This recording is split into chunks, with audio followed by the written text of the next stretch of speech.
Усім прывітанне, з вами по-ранейшаму Зміцер Лукашукі. Мы працягваем абмяркоўваць падзеі ў Беларусі і за яе межамі. І працягнем мы абмяркоўваць усё вышэй пералічанае з анансаваным раней госцем, кіраўніком Беларускага фонду спартовай салідарнасці Александром Апейкіным. Добрый дзень, Александр. Прывітанне, Зміцер, прывітанне, шановныя слухачы. Ну што ж, Александр, я павінен прызнацца, не чакаў і хочу пачаць нашу з вами размову крыху, можа быць, з такой дзіўнага паварота. Аказалася, што вы даволі такі таксічны спікер для мяне. Чаму? Як толькі з'явілася абвестка, што вы прыходзіце ў студыю Еўрарадыё, пачалі нам пісаць праз розных і перадаваць праз розных людзей, што, маўляў, навошта вы яго клічыце, Апейкін не прадстаўляе інтарэсы спартоўцаў, вы што, не памятаеце пра лісты пра недавер Апейкіну, які там падпісала 40 спартоўцам, не давайце яму магчымасці выказацца. Я не разумею, я памятаю той ліст, вы нават каментавалі яго у нас у эфіры. Часу-то прайшло колькі, больш чым як паўгады. За гэты час нейкага паразумення са спартоўцамі, з тымі людзьмі, якія там узніклі нейкія рознагалоссі, не здолелі наладзіць адносіны? Ці не спрабавалі? Вы ведаеце, гэты ліст, гэта ж просто справа асобных людзей. Гэта ж не меркаванне там усёй супольнасці, да? Калі мы кажам пра, умоўна кажучы, колькасць падпісантаў адкрытага ліста спартоўцаў супраць гвалту, які вось быў на там дзесьці на пачатку верасня, там напрыканцы жніўня 2020 году, то гэта больш там за 2000 чалавек. Вось, калі мы кажам увогуле пра ўсю спартыўную супольнасць Беларусі, то гэта там по 10 000 чалавек. Умоўна кажучы, гэты ліст там падпісала там 30 чымсьці, там можа 40 чалавек падпісалі гэты ліст.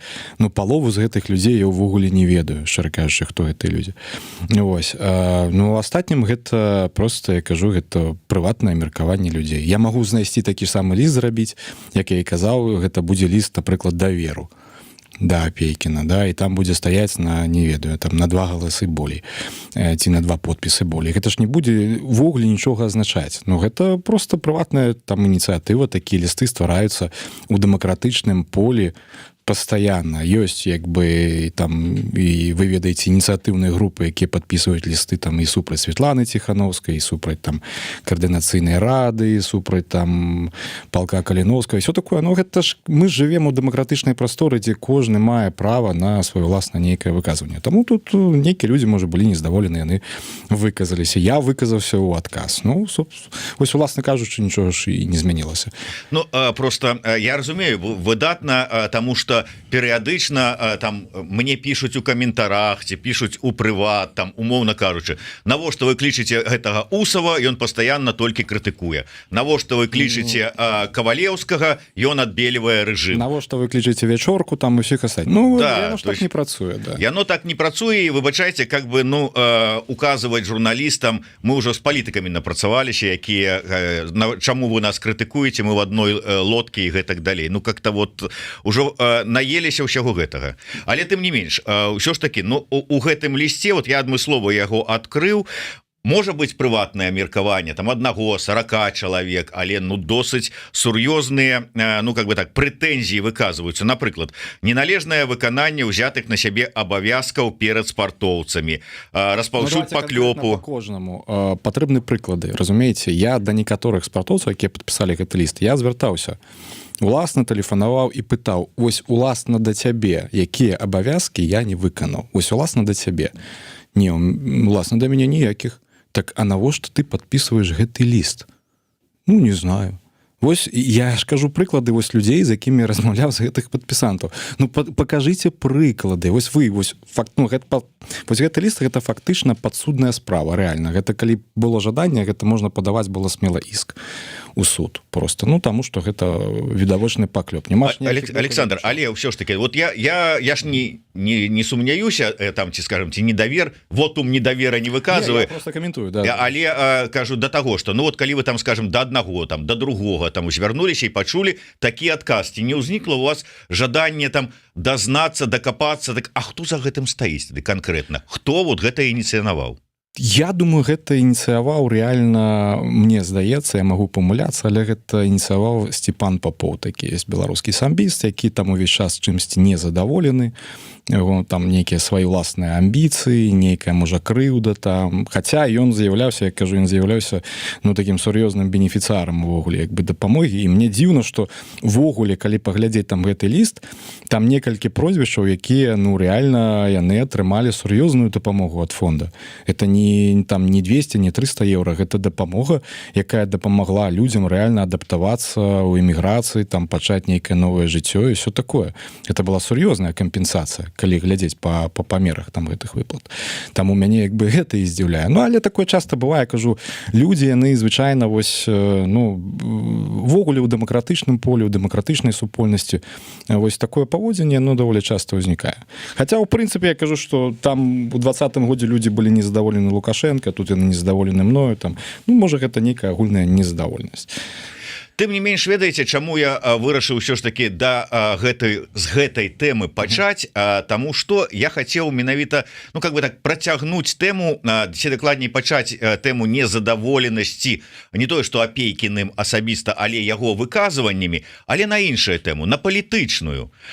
Як гэта не дзіўна, і я ў тым ліку, можа быць, дзесьці са здзіўленнем і коса глядзеў, скажем, 1,5 гады таму, калі Александр прыходзіў до нас в эфир і закидываў такія тэмы, што мовляў, хопіць гэтай эйфарыі, трэба рэальна глядзець на рэчы, трэба неяк спрабаваць дамаўляцца з рэжымам наконт замэту, якая гэта дамовы вызвалення палітвязняў і гэтак далей. І так глядзелі, слухалі, і я нават асабіста думаў, нейкія там паражэнчыцкія, як кажуць, настроі, ці можа нейкі Апейкін стаў, как там у класікі, адбеліватель М быў, а тут адбеліватель А з'явіўся у нас новы.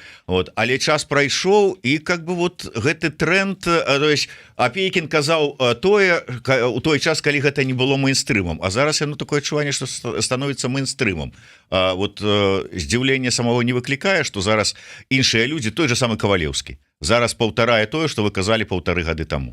Ён сказаў вельмі трапную фразу, дарэчы, ён сказаў, змяніўся кантэкст, калі вы запыталі, чаму вы як бы трошки так, як гэта сказаць, падкарэктавалі ваше меркаванне, ён сказаў, змяніўся кантэкст. Хаця вось гэтая змена кантэкста, яна была відавочна яшчэ даўно, яшчэ рэальна 1,5 гады таму гэта было відавочна. Я ж заходжу як бы са свайго там папярэдняга досведу, бо я не лічу, што я актывіст хвалі 20-го года, я актывіст як бы яшчэ там пачатку нулявых гадоў, і многія працэсы, якія мы назіраем зараз, яны ўжо фактычна адбываліся. То бок мы маем вельмі падобныя аналогіі, з папраўкай на некаторыя там асобныя фактары, у выглядзе, напрыклад, вайны ва ўкраіне.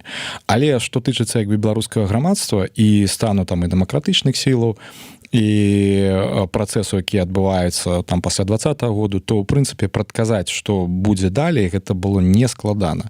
Можна і зараз сказаць, што будзе далей, гэта ж просто відавочна. Давайте праз 1,5 гады год спраўдзім, ці сапраўды ваши прогнозы спраўджваюцца, ці 1,5 гады вы так пальцам тыкнули, і аказалася... Не, гэта было відавочна, што ўсё роўна будзе тренд на нейкую такую кампрамісную рыторыку. Гэта было відавочна, хаця мяне за гэта там хейцілі. Зараз гэта ўжо становіцца мейнстрімам. Да? Было відавочна, што пачнуцца пэўныя працэсы, звязаныя з вызваленнем людзей, якія ад нас, дарэчы, ніяк не залежаць. Это было відавочна, што гэта будзе адбывацца.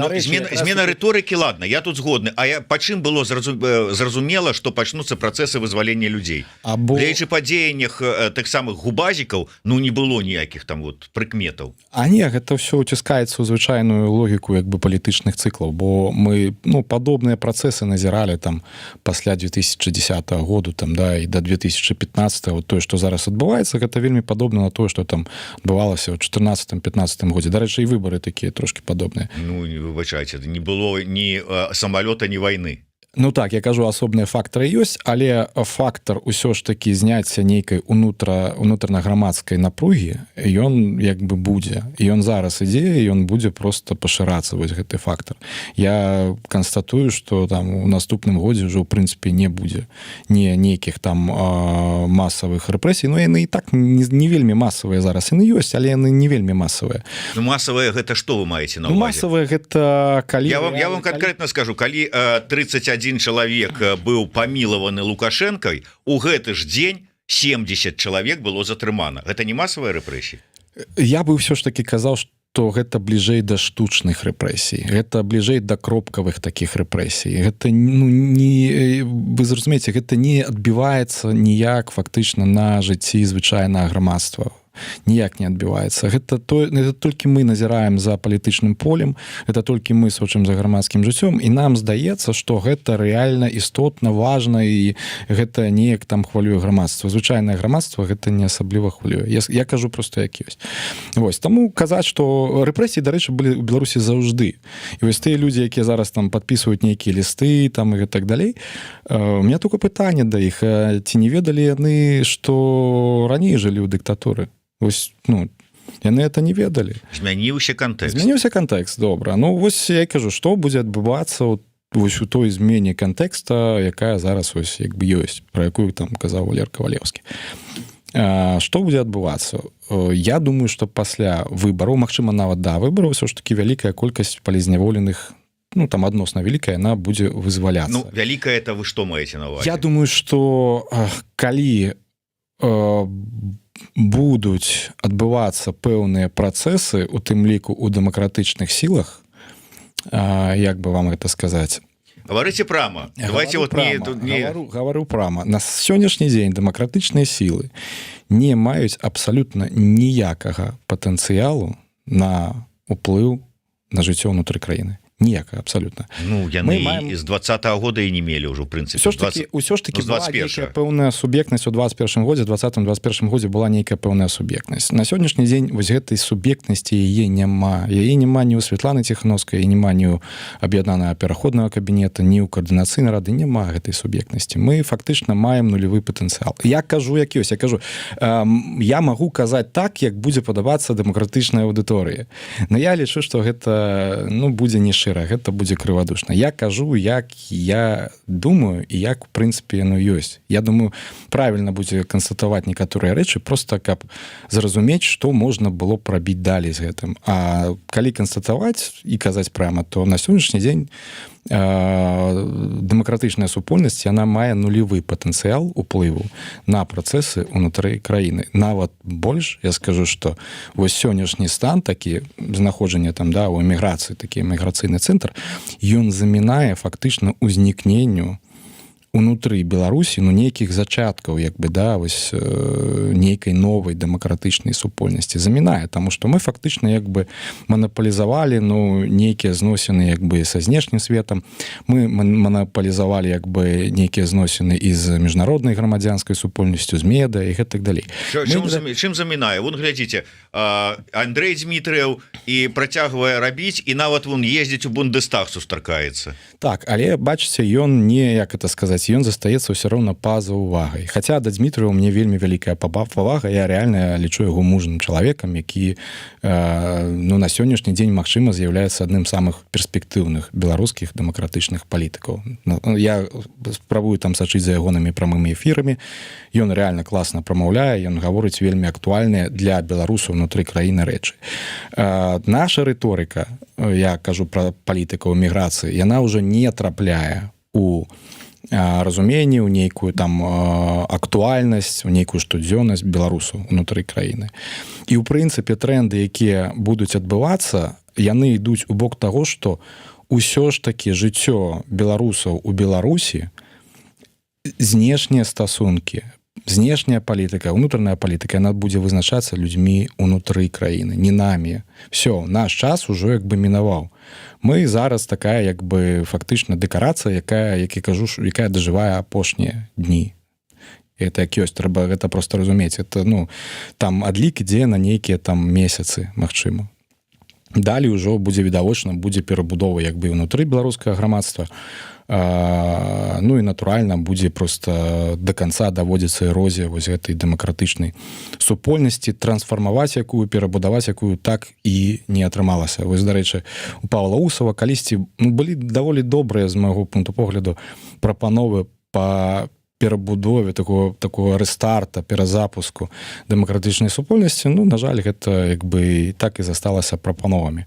Вось. А на сённяшні дзень усе палітычныя цэнтры міграцыйныя, яны не маюць ніякого ўплыву. У нас няма як бы інструмента, які б мы маглі паставіць на абмен. Разумееце? У нас няма этого інструмента. Нехта думае, што гэта санкцыйны інструмент, што у нас ёсць нейкія там уплывы там, да, там вырашаць, ці будуць там накладзены санкцыі, ці не будуць, і гэта няма. Ну няма гэта. Ну ёсць і нейкі там фактычна як бы такі голас, меркаванне, якое можа гучаць з нашага боку, але ўсё роўна гэтыя рашэнні прымаюць урады асобных краінаў. Ну, мы заўсёды пра гэта казалі, і ў прынцыпе палітыкі самі пра гэта прызнаюць. Думаюць, што мы можам гандляваць гэтым інструментам. У нас яго няма, мы не можам гандляваць. Ну, некаторыя гэта кшталту Азаронка там з Воскресенска, якія нам это ставяць у віну. Ну, магчыма, хаця і кажу, я неаднойчы чуў там і сярод як бы незалежных аналітыкаў меркаванне, што вось санкцыі вельмі балючыя для рэжыму, там мы можам санкцыі абмяняць там на вызваленне палітвязняў. Не можам мы это абмяняць, таму што гэта не такія нераўназначныя як бы справы, гэта не лінейныя пытанні. Там, ну і натуральна у нас няма такой кнопкі, што мы націснулі. Лукашенко можа націснуць кнопку і людзі выйдуць. А у нас такой кнопкі як бы няма. Мы не можам як бы сказаць, што мы баш на баш як бы зробім. Таму это інструменту таксама няма. І на сённяшні дзень мы маем фактычна 3 праблемы, якія мы як дэмакратычныя сілы ніякім патэнцыялам вырашыць не можам, але можам вырашыць ну, нейкім крокам. 3 праблемы. Першая праблема – гэта наяўнасць палітвязняў, больш за 1000 чалавек. І трэба разумець, што сёння мы існуем фактычна за іх кошт. Фактычна. Таму што пакуль мы тут спекулюем пра правільна, неправільна, дамаўляцца, не дамаўляцца, кансэнсус, не кансэнсус. Гэтыя людзі, это больш за 1000 чалавек, сядзяць літаральна ў турме. Разумееце, адзін чалавек, які сядзіць у турме, гэта ягонае жыццё, ягонае здароўе, гэта ягоныя родныя, гэта там дзеці, гэта жонка, там, ці гэта там чыйсьці муж.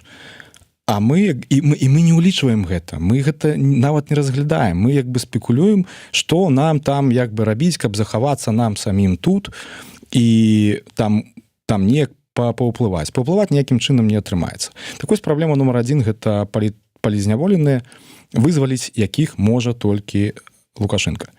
Праблема нумар 2 гэта яшчэ такія кропкавыя, але рэпрэсіі. Я кажу, гэта кропкавыя рэпрэсіі ўсё ж такі.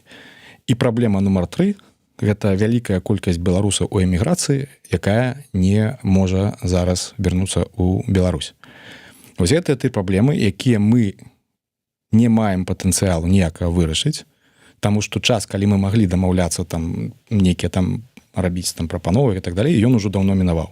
Сёння наш патэнцыял нулявы, з намі там фактычна ўжо як бы няма сэнсу там размаўляць. Плюс няма суб'ектнасці.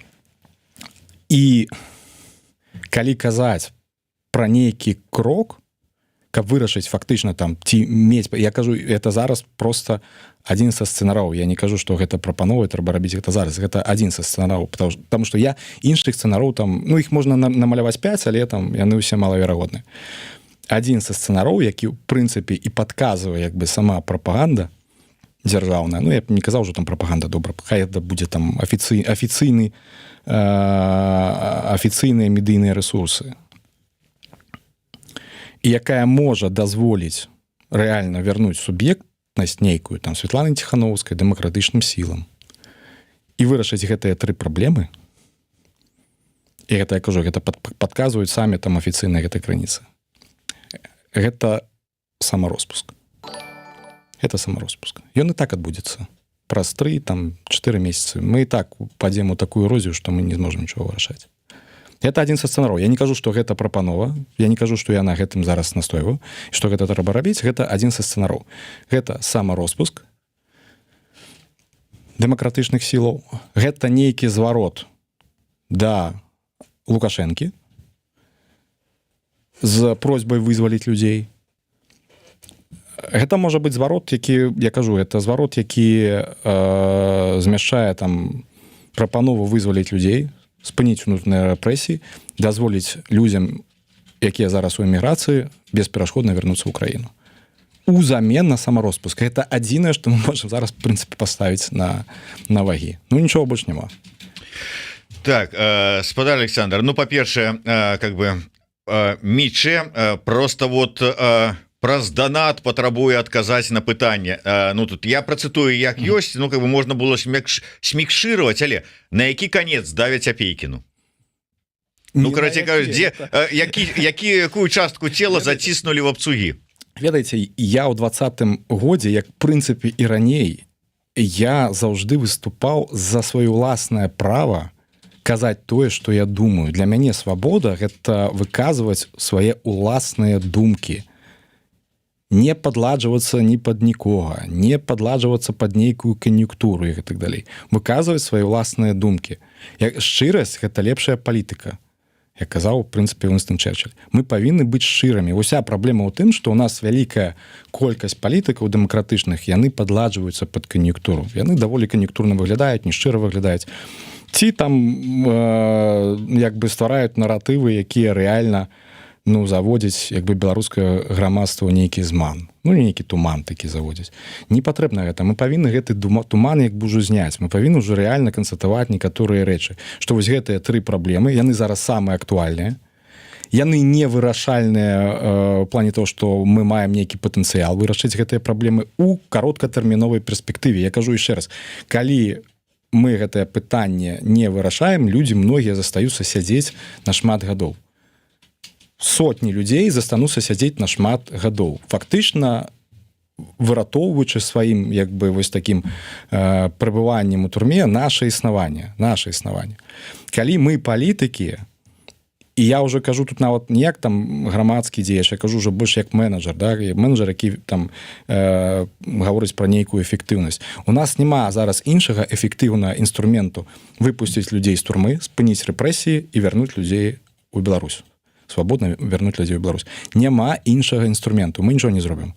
Это добры сцэнарый, і мне падаецца, што ён бы спрацаваў пры уцямным как бы другім баку.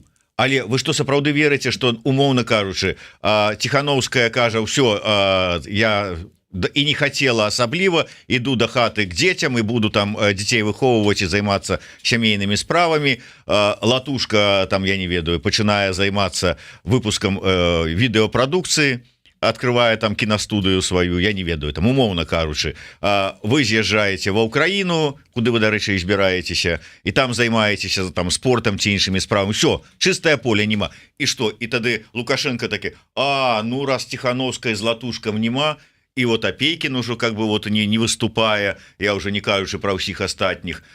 Так что, ну тады выходзьце, хлопцы, дзяўчаты, з турам, чаго вы будете там сядзець, ну і ўсе астатнія, вяртайцеся. Что там Губазік гаварыт? Нават за татуіровачку на 15 гадоў. Да, мы там это самое, ўсё неважно, как бы можете ехаць спокойно. А перад гэтым ён гаварыў, што не-не-не, пакаяцца ўжо мало, адсядзець, а тады ўжо да. І яны зараз кажуць: не, мы ўсё перагарнули сторонку, ўсё забылі. Трэба разумець, што для Лукашэнкі таксама адбылася змена кантэксту, да, пра якую мы кажам. Тое, што вы назвалі, што там Ціхановская з'едзе да дзяцей, Латушка там пачне займацца кіно, гэта і так адбудзецца. Гэта і так адбудзецца. Просто зараз ёсць нейкі там як бы патэнцыял рэальна вось гэтым дзеяннем на нешта паўплываць. Далей гэтага патэнцыялу просто не будзе. У нас, дарэчы, было вельмі шмат шансаў страчана. Вызваліць людзей, уступіць у нейкі кансэнсус там з беларускімі ўладамі, да, каб вызваліць людзей. Уступіць нейкі кансэнсус, каб дазволіць людзям там бесперашкодна як бы прыязджаць на радзіму. Гэта і так адбудзецца. Гэта эрозія, яна заканамерная. Таму што у нас няма, у нас не створаны, гэта як бы слушна вельмі кажаць Павел Вусаў, у нас не створаны інстытуцыі. Інстытуцыі толькі яны могуць аб'ядноўваць людзей і там трымаць доўгі час, фокус грамадства, мабілізаваць там супольнасць і так далей. У нас не створаны вось гэтыя дэмакратычныя інстытуцыі. Няма ніякіх інстытуцый. Мы фактычна усе ў аднолькавым статусе. Я маю такі самы статус, як і Святлана Ціхановская. Мы ўсе грамадскія актывісты. Мы можам называць сябе як заўгодна, там, прэзідэнт-электамі, міністрамі, там, кіраўнікамі там, кабінету. Это ўсё сімулякры. Гэта ўсё штучныя назвы. Рэальны статус наш — гэта грамадскія актывісты. Ён аднолькавы ўсіх. Мы ўсе як бы просто там чальцы альбо кіраўнікі недзяржаўных арганізацый. Всё. Гэта я разумею, але Александр, от спраўджваецца той сцэнар, про які вы кажете, ну я маю на увазе першая яго частка, там самараспускаюцца. Вы на наступны дзень кажете, ну что, распусціліся ўсе, я паехаў у Беларусь? Слухайте, ну, па-першае, у тым, каб вяртацца ў Беларусь, няма нічога ганебнага. Давайте так. Чаму мы зрабілі гэтае пытанне ганебным, калі людзі хочуць вярнуцца ў Беларусь? Справа не ў ганебнасці, а ў кратах, за якія ты патрапіш туды, вярнуўшыся. Справа ў тым, што і нават гэтае пытанне, яно з'яўляецца прадметам унутрабеларускіх такіх, да, унутранабеларускіх перамоў. Мы ўсё ж такі павінны вучыцца дамаўляцца паміж сабою. Калі у нас ёсць нешта, што мы можам паставіць на вагі, то натуральна мы можам гэта паставіць на абмен. Да, вось сёння адзіны крок, які мы можам паставіць на абмен, гэта фактычна там прыпыненне там нашай дзейнасці. Дзеля даволі сур'ёзных пытанняў. Гэта пытанне вызвалення вялікай колькасці людзей. Калі нават не ўсіх, але вялікай колькасці. Я кажу яшчэ раз, мы вяртаемся да разумення, што кожны асобны чалавек будзе сядзець яшчэ некалькі гадоў, а гэта пакуты для ўсёй сям'і, а такіх людзей сотні. А мы фактычна ставім на вагі як бы проста сваё больш-менш камфортнае існаванне за мяжою, там, да, за кошт нейкай там грантавай падтрымкі, ўсё такое. Ну, ці гэта увогуле мы можам сябе называць палітыкамі у такім як бы варыянце, калі мы фактычна сваё камфортнае існаванне ставім на тое, што мы не гатовыя там рабіць нейкія крокі, каб людзі выйшлі на волю. Ну, я тады не ведаю, як бы чым нам тады займацца. Чым мы павінны займацца? Спадар Александр, я таксама не ведаю, чым вот как бы займацца, каб дасягнуць нейкіх канкрэтных мэтаў, але калі ўсё ж таки браць вось гэтую вашу прапанову, ведаеце, мне тут перыядычна любіць пісаць на пошту Воскресенскі. Правда, потым заяўляе у эфіры Лазаронка, што это тут типа вот Лукашук яго там типа сябрам лічыць. Вот. Але сэнс у тым, што ён канкрэтна выходзіць і там вот я паслухаў у вас в эфіры там про перамовы з дэмакратычных сіл так званых з рэжымам. Ніхто з вами перамаўляцца не будзе. Ніхто на вас увагі не звяртае, вы ніхто для нас і гэтак далей. Сыходзячы з гэтага, ну добра, та самае, асабліва з улікам таго, як вы сказалі, што на санкцыі мы не ўплываем. Там Ціхановская латушка можа колькі заўгодна казаць, там мы выступаем за узмацненне санкцый, калі дэмсілы на іх не ўплываюць, то гаворыць, но не гаворыць, краіны будуць сыходзіць са сваіх нацыянальных інтарэсаў, уводзячы іх ці не уводзячы.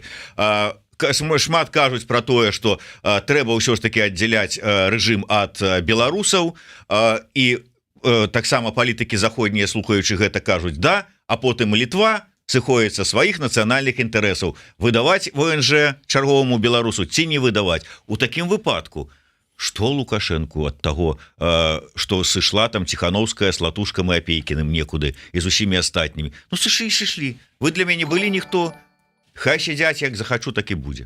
Зараз, я кажу, яшчэ ёсць вось гэтае вакно, калі мы вось пэўным крокам можам усё ж такі зрабіць, ну як бы павярнуць сябе ў нейкі стан суб'ектнасці, да, у стан як бы такі, дзе мы на нешта ўплываем на працэсы ўнутры краіны.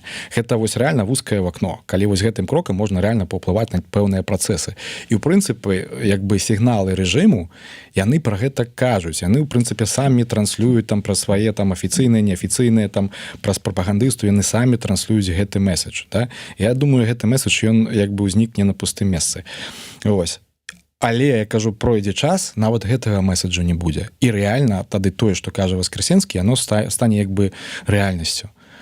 што з намі тады ўжо дакладна ніхто не будзе ні размаўляць, ні дамаўляцца, можам мы там распускацца, аб'ядноўвацца, перааб'ядноўвацца там дзесяткі разоў, але мы ўжо страцім канчаткова хаця б нейкі патэнцыял уплываць на нешта ўнутры краіны, мы его страцім.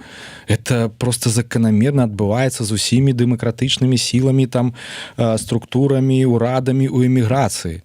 Ну, немагчыма доўгі час у эміграцыі там створваць нейкую там дзейнасць, імітаваць там нешта і гэтак далей, не маючы фактычна ніякага ўплыву на падзеі ўнутры краіны, не маючы ўздзеяння там на інфармацыйнае поле, не маючы ўздзеяння там на прыняцце нейкіх рашэнняў, не маючы электаральнай падтрымкі. Ну, змейце, мы электаральную падтрымку страцілі, разумееце? Калі зараз там правесці там сацыпытанне ці сама, я думаю, што будзе не вельмі радужна. Тым не менш, вось Максім піша, капітуляцыя гэта што, спроба стаць суб'ектам? Прычым тут капітуляцыя? Справа ідзе пра вызваленне людзей. Больш за 1000 чалавек. Справа ідзе пра магчымасць людзей, якія многія пакутуюць у эміграцыі, не могуць сябе знайсці, вяртацца на радзіму. Справа ідзе пра тое, што будучыні не будзе нейкіх рэпрэсій. Якая тут капітуляцыя? Гэта нармальны, здаровы крок палітыкаў, нацыянальных палітыкаў. Я не кажу там пра, не ведаю ўжо там нейкія там высокія матэрыі. Гэта нармальны крок, звычайная палітыка. Ну, давайте узгадаем, калі памятаеце, там былі там, да, там падзеі, звязаныя з тэрарыстычнымі акцыямі ў Расіі калісьці, да, мы памятаем там і Невзоров, і Кабзон, яны ў закладнікі сябе аддавалі фактычна, да, каб людзей вызвалялі. Ну, а у нас тут як бы фактычна эта справа, мы ж не рызыкуем нічым, як бы, але гэта палітычны крок. Гэта палітычны крок, які можа прывесці да нейкага пэўнага эфекту. Бо вось гэта эрозія, яно ўсё роўна адбудзецца. Я кажу, это пытанне там нейкага часу канкрэтна. Але зараз ёсць патэнцыял вось гэтай эрозіі там, да, на нешта паўплываць, ну, альбо там чакаць, калі гэта проста натуральным чынам адбудзецца. У Беларусі пройдуць выбары, пачнецца працэс паступовага, спачатку нефармальнага, потом фармальнага наладжвання як бы адносінаў з заходнімі краінамі, і ўсё як бы тое, што мы бачылі ў часы Макі. Это ўсё будзе. Што вы думаеце, гэта не адбудзецца? Адбудзецца. Ну, гэта рэальная палітыка. Гэта прагматычная палітыка. Мы не кантралюем тэрыторыю. Заўжды будуць дамаўляцца з тымі, хто кантралюе тэрыторыю. Хто зараз кантралюе тэрыторыю ў Рэспубліцы Беларусь? Ну, фактычна урад Александра Лукашэнкі. І ўсё, гэта факт. У нас быў час паўплываць на гэту сітуацыю. Мы паўплывалі. Не, мы не паўплывалі. Ну, у нас быў шанец. Мы ім не скарысталіся. Ну, вось, рэальная палітыка, на вось такая, як бы, размаўляць будуць з пераможцамі. Ну, а краіны карыстуюцца, як бы, кіруюцца сваімі ўласнымі інтарэсамі. Ну, які ўласны там інтарэс асобных краін мы можам прадстаўляць? Ну, ніякі.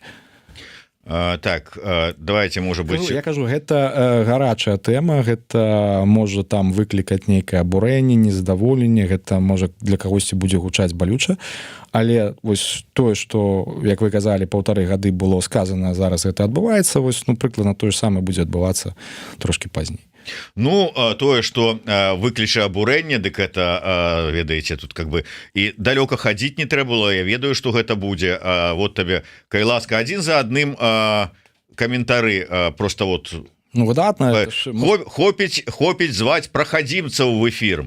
Ну, пакажыце сваім прыкладам, езжайце ў Беларусь. То не просты прахадзімец, ой, не просты. Он действительно такой наивный, или... Ну і вось і гэтак далей. Тое, што мы можам прапанаваць ад Апейкіна, суцэльныя ілюзіі і блізарукасць. Але, а што, Апейкін думае, што што-то дэмакратычнае ўзнікне ўнутры Беларусі? Абсалютна. Ведаеце, я ў 16-17 годзе сустракаў у Мінску такіх людзей, за якіх на пачатку нулявых беларускія праваахоўчыя органы, ну, вельмі шмат давалі б, да, будзем так казаць. Гэтыя людзі, якія працавалі ў замежжы, гэтыя людзі, якія з'язджалі ў замежжа, там, будучы апазіцыйнымі дзеячамі. У 16-17 годзе іх можна было сустрэць у цэнтры Мінска. Вось вам прыклад. Сітуацыя змяняецца, людзі дамаўляюцца на сваё вяртанне, вядуць нейкія перамовы і так далей. Палітыка змяняецца. Мы ведаем, я кажу, нават гучныя імёны, не буду ўжо казаць у эфіры, але людзей, якія дамаўляліся і вярталіся спакойна ў Беларусі, жылі спакойна ў Беларусі. ніхто іх там не кранаў. І грамадскі сектар, як мы памятаем, таксама падзачысцілі пасля 10-го году, але там у 16-м, 17-м, асабліва ў 19-м годзе, ну, фактычна, калі ўзгадаць, так жылі-то ў дэмакратычнай краіне, калі казаць. Давайте ўзгадаем 18, 19 і 20 год там да ўсіх гэтых падзей. Бел, чырвона-белы сцяг, дзе можна было набыць? На плошчы Пабеды, ў цэнтры Мінску можна было набыць. Ну, камусь гэта было патрэбна тады. Набывалі тады сцягі? Не, нікому не было патрэбна. Ну, каму было патрэбна, тут набываў. Але ніхто ж не замінаў гэта рабіць.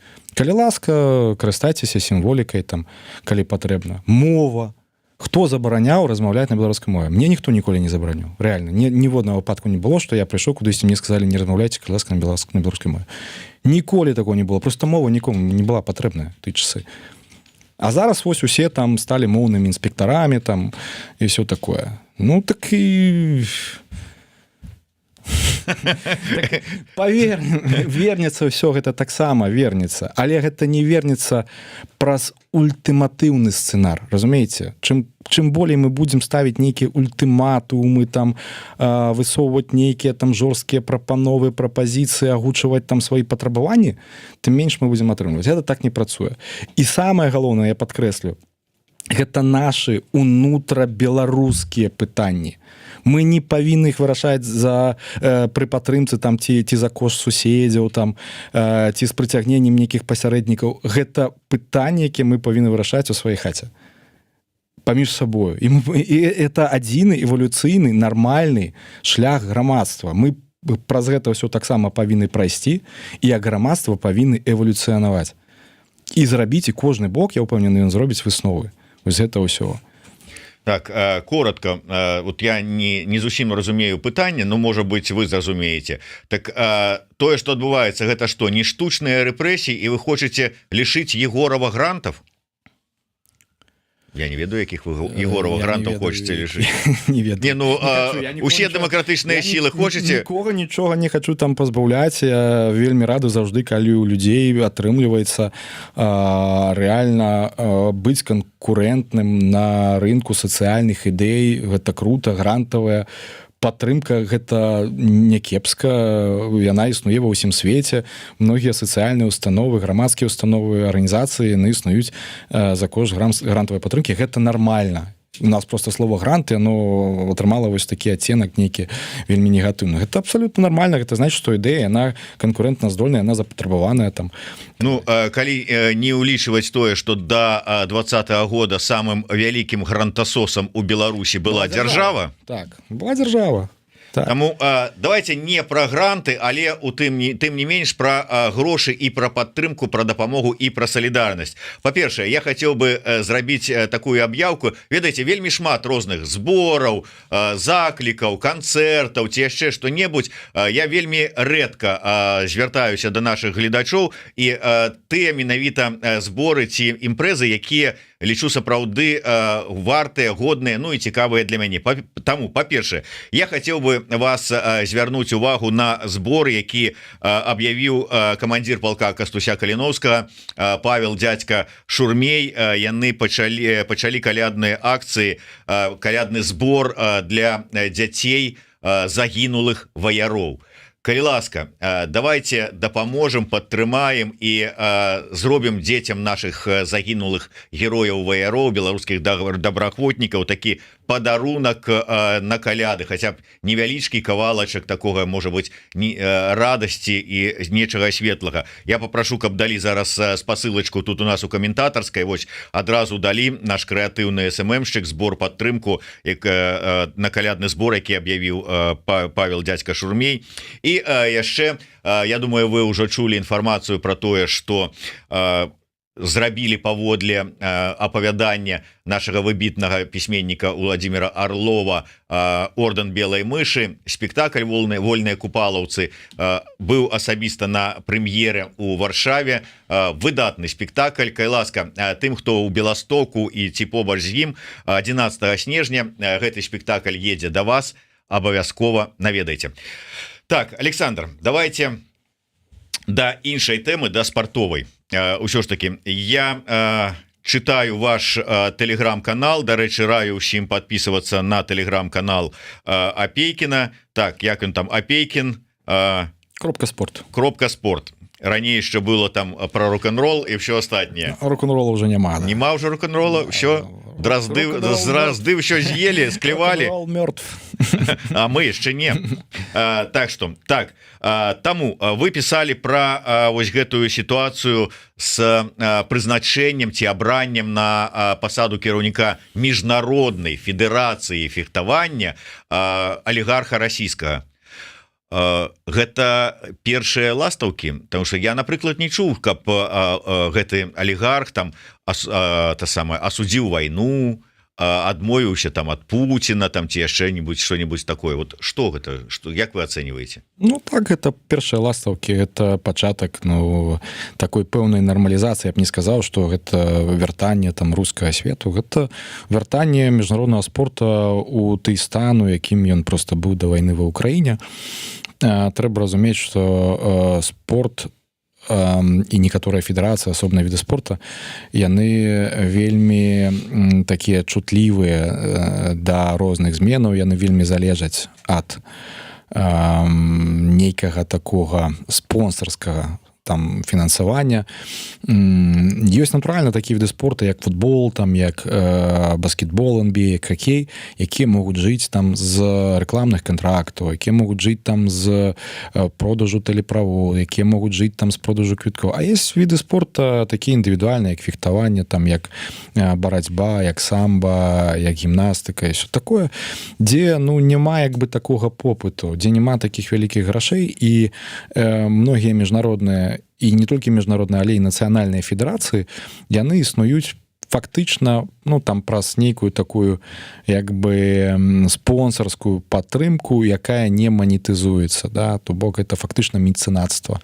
Вось, таму гэта вяртанне да той сітуацыі, якая была да вайны ва Ўкраіне, калі ну многія федэрацыі па такіх вось не зусім прыбытковых відах спорта яны ўсё ж такі будуць абіраць.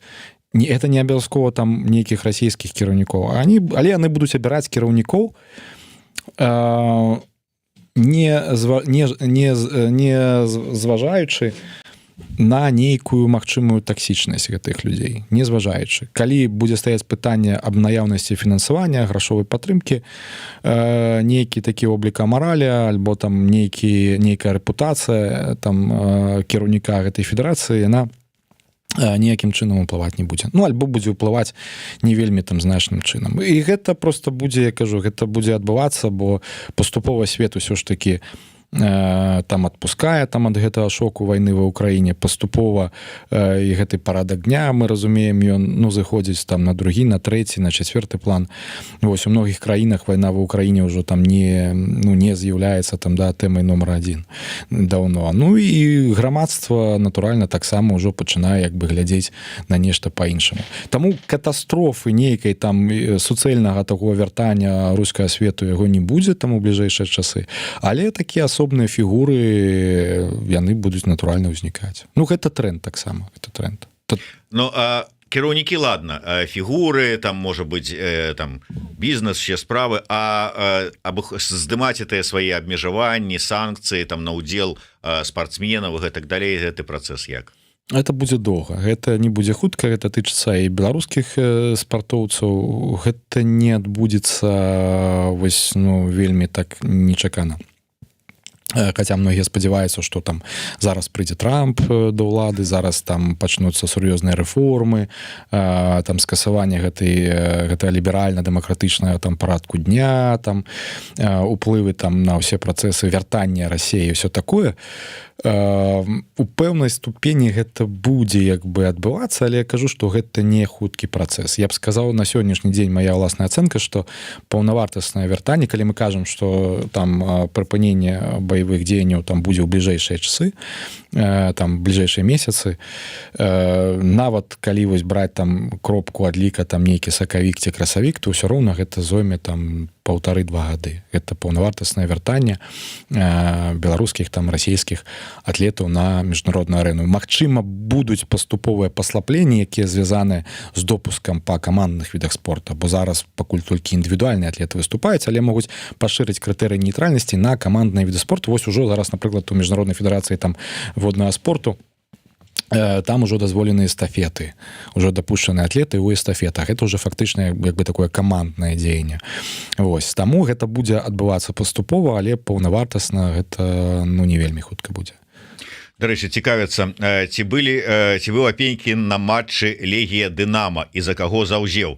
Ну, гэта на той матч, дзе фанаты Легіі расцягнулі такую расцяжку, дзе было напісана Лукашенко снуй. Ну, не снуй тут іншае слово. Я быў на гэтым матчы і я быў на фан-сектары Легіі, але натуральна я заўзеў як бы за Дынама. Я з дзяцінства заўзею за Дынама, я не разумею, чаму як бы я маю гэта там як бы саромецца. Вось гэта клуб, за якім я назіраю там з дзяцінства, са школьных гадоў. Вельмі шмат часу правёў як бы і на хатніх матчах, і выездны, і ў мяне былі там матчы за Дынама калісь. Вось. І ведаеце, часы змяняюцца, уласнікі змяняюцца, каманда змяняецца, але вось ёсць такое як бы правіла заўзятараў, як бы балець трэба толькі за адзін клуб. Вось клуб абіраецца на ўсё жыццё. Вось Дынама гэта фактычна быў мой выбор такі на ўсё жыццё. Я это не хаваю. І Дынама захаваецца, яно перажыве ўсе рэжымы. Паверце, яно перажыве ўсе рэжымы, усе ўлады, усіх палітыкаў, усіх там прэзідэнтаў, міністраў, ўсё такое. Это ўсё прыходзіць і заходзіць. А ёсць рэчы, якія, в прынцыпе, застаюцца вечна. Вось Дынама гэта адзін з такіх наших вечных беларускіх брэндаў. Ну і давайте на завяршэнне, бо цікавіліся ўсё ж таки на сёння ваш фонд спартовай салідарнасці чым займаецца? Якія планы, дзеянні, поспехі, ці ёсць чым пахваліцца? Зараз вядзем інфармацыйную працу. Я думаю, што тыя, хто сочаць, яны бачаць, што ў нас даволі актыўна ідзе інфармацыйная праца менавіта ў такой спартыўна-палітычнай плашчыні. Зараз выконваем і далей функцыю праваабарончай арганізацыі, дапамагаем прадстаўнікам спартыўнай супольнасці з прадстаўленнем міжнароднай абароны, з легалізацыяй у тых краінах, дзе яны апынуліся. У тым ліку аказваем, як бы здзяйсняем зараз візавую падтрымку. На парадку дня зараз гэта першае правядзенне ўсё ж такі вялікай канферэнцыі з удзелам усіх вольных спартоўцаў, усіх. Тыя там, хто падпісывалі лісты, не падпісывалі, гэта не мае ніякае значэння. Зараз мэта правесці вось такую канферэнцыю. Мы зараз шукаем і партнёраў. Вольных спартоўцаў. Могуць усе браць удзел, не толькі вольныя. Усе. То есть, хто падпісываў ліст за Лукашенко, хто падпісываў ліст супраць Апейкіна? Усе могуць прыязджаць. Рэальна. Гэта павінен быць такі свабодны форум дэмакратычны. Гэта і ёсць прынцып дэмакратыі. Гэта допуск да мікрафону, будзем так казаць, допуск да удзелу усіх прадстаўнікоў беларускага грамадства. Калі мы кажам пра... Каб што? Гэта такая выпрацоўка як бы дарожнай мапы па беларускім спорце. Што мы зараз можам зрабіць, каб рэальна беларускі спорт ён не уваходзіў у такую стагнацыю. А што вы можаце зрабіць? Ці на такім жа узроўні, як нешта могуць дэмсілы зрабіць? Ўсё ж таки не кажыце, калі ёсць пэўныя рэкамендацыі, і гэтыя рэкамендацыі яны распрацаваны супольна, я кажу з удзелам як бы шырокага кола спартоўцаў, супольна, і гэтыя рэкамендацыі накіраваны ў міжнародны алімпійскі камітэт, то з 90% упэўненасцю я скажу, што гэтыя рэкамендацыі яны будуць разгледжаны. Усё ж такі. Гэта рэкамендацыі таксама па нармалізацыі. Нема задачы зараз у беларускага фонду спартыўнай салідарнасці зарабіць горш беларускаму спорту і беларускім спартоўцам. Няма такой задачы. Там уцягваць далей у санкцыі, уцягваць далей у нейкую ізаляцыю. Наадварот. Чым сэнс як бы разбураць зараз тое, што належыць беларускаму народу? Чым сэнс? Гэта ж, кажу, спорт і спартыўная індустрыя, гэта, як бы сфера, якая не належыць асобна нейкаму чалавеку ці нейкім людзям. Гэта сфера, якая належыць усім беларусам, і мы ўсе ў гэта ўкладалі. Мы ўсе плацілі свае падаткі на пабудову спартыўнай інфраструктуры, на падрыхтоўку спартоўцаў. Гэта вельмі дорага. Падрыхтаваць алімпійскага прызёра, там чэмпіёна свету, гэта вельмі дорага. Мы ўсе за гэта плацілі. Чаму мы зараз, вось, чаму я, умоўна кажучы, зараз у тое, што я укладалі там усе беларусы, чаму мы павінны гэта разбураць. Наша задача реально выпрацаваць вось такую мапу па нармалізацыі. Гэта павінна ўсё ж такі стасавацца і з такімі як бы умовамі знешнепалітычнымі. Наша задача ўсё ж такі выпрацаваць і канцэпцыю развіцця беларускага спорту. Калі мы кажам канцэпцыя развіцця, гэта не рэформа. Гэта магчымасць выкарыстаць унутраныя рэсурсы, якія зараз ёсць у краіне, для аптымізацыі і падвышэнню эфектыўнасці беларускай спартыўнай індустрыі. Гэта магчыма рабіць проста вось рукамі, змяняючы пэўныя як бы рэчы, робячы гэта больш эфектыўнымі. Гэта і пабудова клубнай сістэмы, гэта і стварэнне як бы такіх эфектыўных студэнцкіх ліг. Там шэраг як бы напрацовак у нас ужо ёсць. Таму на парадку дня гэта натуральна правядзенне такого форуму, дзе вось пэўныя ідэі па выпрацоўцы вось гэтай мапы, па нармалізацыі, па выхаду з-пад ізаляцыі у тым ліку. Вось гэтая канферэнцыя, яна як бы павінна адбыцца. І другая, як бы другое, што стаіць на парадку дня, гэта натуральна гэта распрацоўка такой паўнавартаснай канцэпцыі развіцця беларускага спорту на бліжэйшыя там 10 гадоў, умоўна кажучы. Гэта павінна быць прапанова. Гэта не павінна быць аспрэчванне таго, што зараз ёсць, адмаўленне таго, што зараз ёсць, таму што то, што зараз ёсць, гэта не ўсё там кепска. Але гэта павінна быць такая канструктыўная прапанова ад нас, як ад экспертаў, да, калі мы сябе лічым экспертамі, калі мы сябе лічым там знаўцамі вось гэтай сферы, мы павінны прапанаваць, што можна зараз зрабіць, каб это заўтра было рэальна нейкая карысць для беларускіх людзей. Дякую вялікім. Што ж, на жаль, трэба завяршаць нашу размову, а тым не менш падкінуў нам новых такіх прагнозаў Александр Апейкін. Паглядзім, як спраўдзяцца, ці можа быць гэты прагноз чакае. Вот мне нагадалі, я не памятаю, быў такі прагноз ці не, але нагадалі, што быў нібыта такі прагноз про тое, што 2 гады таму казаў про тое, што праз год усе поедем назад. Было такое? Гэта будзе, я кажу, што можа там я з часам дзесьці памыліўся, гэта будзе ўжо вялікая частка людзей можа вярнуцца, я думаю, у 25-м годзе. Па-першае, таму што абнуляецца як бы дзейнасць артыкула аб масавых пратэстах у лістападзе 25-го году. Гэты артыкул дэкрыміналізуецца, а мы памятаем, што была і раней дэкрыміналізацыя артыкулаў, напрыклад, удзел у незарэгістраваных арганізацыях, быў такі крымінальны артыкул, ён дэкрыміналізаваўся. Вось у лістападзе будзе дэкрыміналізацыя артыкула за удзел у грамадскіх пратэстах. Таму як мінімум з гэтай кропкі, я думаю, там уже шмат чаго. Але я думаю, і да гэта. Вось, таму... ведаеце, калі інагда не да законаў, то гэтыя дэкрыміналізацыі могуць как бы не звяртаць на іх увагу, а тым больш, што не адным гэтым артыкулам карысталіся. Змена кантэкста. Да, змена кантэкста. Паглядзім, як Губазік на гэта адрэагуе. Павесіць другі яшчэ побач партрэт Пуціна ў сваіх кабінетах, якія там вісяць, ці нешта іншае. Такім чынам, дзякую вялікі. Александр Апейкін быў у нас у студыі. Слухайце, глядзіце, думайце, верце, не верце, ваш выбор, аналізуйце самі, і падтрымлівайце збор, напрыклад, палка Каліновскага на калядныя падарункі для дзяцей загінулых ваяроў. І хадзіце на спектаклі наших выбітных беларускіх актораў. Да сустрэчы. Жыве Беларусь. Жыве вечна. Дзякуй.